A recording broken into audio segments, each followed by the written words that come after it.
சத்தியமாக இந்த ஹோட்டலுக்கு இனிமே போகவே கூடாது அப்படின்னு தான் நம்ம ஹைவேல இருக்க பெரும்பாலான ஹோட்டலுக்கு போயிட்டு வந்ததுக்கப்புறம் நினைப்போம். இப்படி இருக்கிறவங்களுக்கு மத்தியில் ஃப்ரீயாக பார்க்கிங் கொடுத்து நம்ம உட்காந்து சாப்பிட்றதுக்கு டேபிள் சேரு, தண்ணி, rest room facility, charging facility இப்படி எல்லாமே கொடுத்து நம்ம வீட்டிலேருந்து கொண்டு வர்ற உணவை பீஸ்ஃபுல்லாக உட்காந்து சாப்பிட்றதுக்கான வசதி பண்ணி கொடுத்துருக்காங்க 99 கிலோமீட்டர்ஸ் காஃபியில். சென்னை திருச்சி தேசிய நெடுஞ்சாலையில் மேல்மருவத்தூர் அச்சரப்பாக்கம் தாண்டி லெஃப்ட் சைடில் மலை முகடுகளுக்கு அப்படியே ஆப்போசிட்டில் ஒரு சூப்பரான இடத்துல இந்த ரெஸ்டாரண்ட் அமைஞ்சிருக்கு.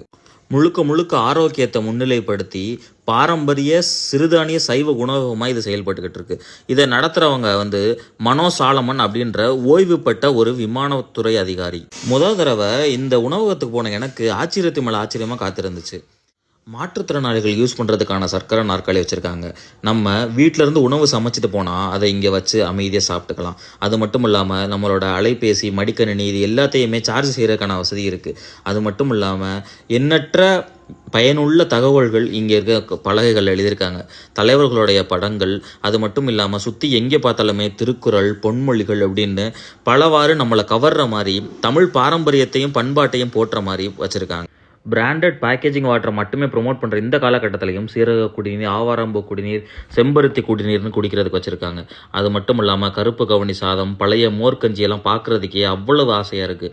இன்னொரு பக்கம் வந்தால் எண்ணிலடங்கா புத்தகங்கள் இங்கே விற்பனைக்கு வைக்கப்பட்டிருக்கு. அது மட்டும் இல்லாமல் வீட்டுக்கு தேவையான அம்மி, உரல் அது மாதிரி ஐட்டங்கள் நிறையா வச்சுருக்காங்க. இன்னொரு பக்கம் கடைக்குள்ளே போனால் முழுக்க முழுக்க நவதானியங்கள், நம்ம வீட்டில் தயாரிக்கப்பட்ட தின்பண்டங்கள், ஆவாரம்பூ, டீ அந்த மாதிரி இயற்கை சார்ந்த வேளாண் விளைபொருட்கள் வச்சுருக்காங்க. தங்களோட வருமானத்தில் ஒரு பகுதியை மாற்றுத்திறனாளி குழந்தைகளுக்கும் முதியோர் இல்லத்துக்கும் செலவிடுறாங்கன்றத கேட்குறப்பவே ரொம்பவே நிகழ்ச்சியாக இருந்துச்சு. ட்ராவல் பண்ணுறப்போ ஒரு நேரம் சாப்பிட போகிறாங்க, என்னத்தையாவது சமைச்சு கொடுத்து காசாக்கலாம்னு நினைக்காம சமூகத்தின் மீது நல்ல பார்வை கொண்டு, இயற்கை மீது பற்று கொண்டு, சக மனிதனை நேசித்து இவங்க செய்கிற இந்த மாதிரி செயல்களை எவ்வளவு பாராட்டினாலும் அதை தகாது. இந்த மாதிரி ஹோட்டல்களுக்கு நமது ஆதரவு கொடுப்பது ரொம்பவே முக்கியம். இது எந்த விதமான ப்ரொமோஷனும் இல்லை. நான் போய் பார்த்து நெகிழ்ந்து இவர்களை மனதார பாராட்டுறேன். சென்னை டு திருச்சி பக்கம் நீங்கள் ட்ராவல் பண்ணிங்கன்னா இந்த ஹோட்டலுக்கு கண்டிப்பாக ஒரு முறை போயிட்டு வாங்க. உங்கள் நண்பர்கள்ட்டையும் இந்த வீடியோவை பகிர்ந்துருங்க. நன்றி.